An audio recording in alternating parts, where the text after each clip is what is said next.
Member साहब हमारे दरमियान इस्तेमाल करें। आज से 3 महीना पहले मैं आप लोगों को लेकर चलता हूँ।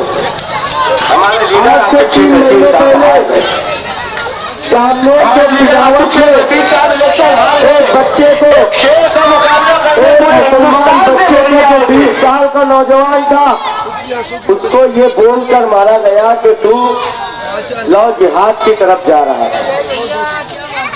दोस्तों, क्या गुजरी होंगी उसके माँ बाप पर, क्या गुजरी होंगी उसके घर वालों पर। 5 जगह उसको किडनैप करके 5 जगह उसको मारा गया और मुर्दा हालत में उसके घर पर छोड़ दिया गया। बहुत अफसोस। तो क्या लगती, अगर कहीं पे जाना है तो क्या लगता, किसी को बुलाना है तो क्या लगता, तो रिक्शा निशान पर हम लोगों को वोट देना है। हम पतंग पे बैठ के थोड़ी कहीं पर जा सकते हैं क्या? पतंग पे बैठ के कहीं जा सकते हैं क्या?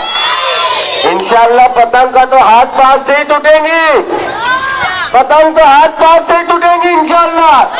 और सिर्फ यहाँ नहीं, पूरे शहर में इंशाअल्लाह पतंग हाथ पांव से टूट के जाएंगे। पतंग वाले देखते ही रह जाएंगे। वो आम जबान में बोलते ना, क्या हो गया कन्ना, हाँ वही होगा इंशाअल्लाह। और इंशाअल्लाह आने वाले वक्त में पूरे शहर में सिर्फ एक ही निशान चलेगा, मालेगांव सेकुलर फ्रंट का, इस्लाम पार्टी का जो निशान है, जो हमारे शहर में बहुत ज्यादा हमको नजर आता है। सिर्फ और सिर्फ चलेगी तो चलेगी रिक्शा। आने वाले 15 जनवरी को